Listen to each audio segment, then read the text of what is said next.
What should people know about Mamdani's new pied-à-terre tax? Have you heard about the new second home annual tax coming to New York City?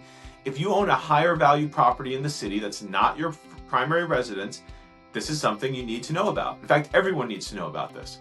New York State has enacted a phased pied-à-terre annual tax on certain residential properties here in New York City.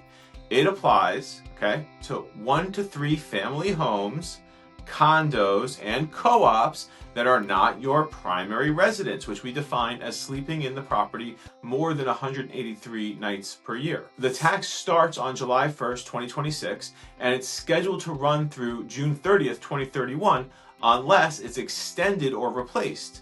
There are 2 phases. Phase 1 runs from July 1, 2026 through June 30th, 2028. During this phase, the tax is based on the current Department of Finance market value. For 1 to 3 family homes, that tax applies to properties valued at $5 million or more. The rate ranges from 0.8% to 1.3%, depending on how much it is. So here's the tricky part. For condos and co-ops, the threshold starts much lower in phase 1. Most people saw the headlines, but it's a little bit more scarier than the headline. It applies to units valued at $1 million or more, $1 million or more, with tax rates ranging from 4%, not 0.4, but 4% to 6.5%. And then Phase 2 begins on July 1, 2028. In Phase 2, the rules change.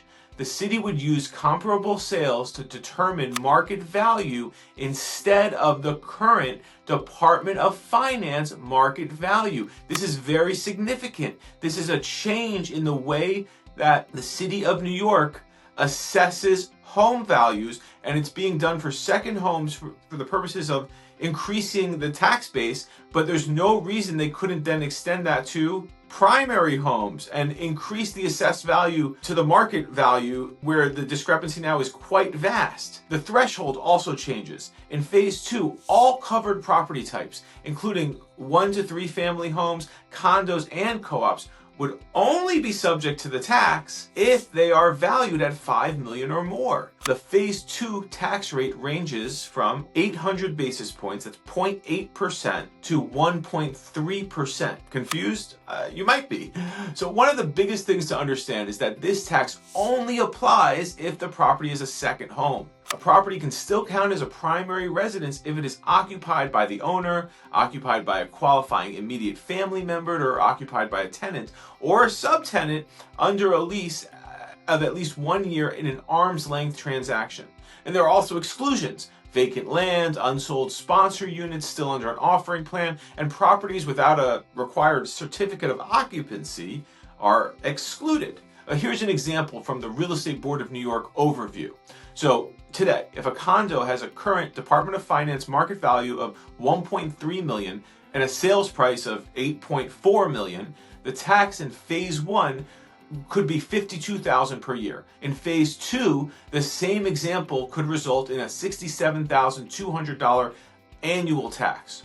So what should New Yorkers do now? If you own a high value property in New York City, especially a pied-à-terre or investment property, you should review how your property is classified and how it may be valued under both phases. You can also use the Real Estate Board of New York's surcharge applicability tool to get a clearer idea of whether the new tax may apply to your property.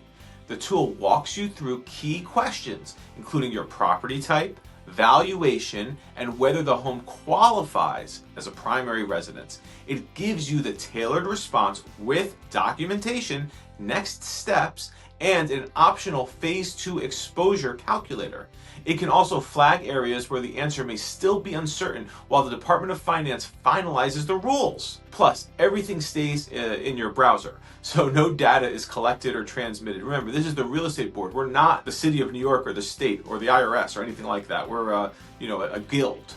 The rules are different depending on the property type, value, occupancy, and timeline. So this calculator is a very vital first step. Before making any decisions, speak with your real estate advisor, your attorney, tax professional, so you can understand how this may apply to your specific situation. And if you're unsure of whether this surcharge could affect your property, just use the calculator first, then reach out. Or you can just call me or email me. I'm happy to walk you through how to use the calculator and what your options are. Thanks. My name is David Rosen, and I am the key.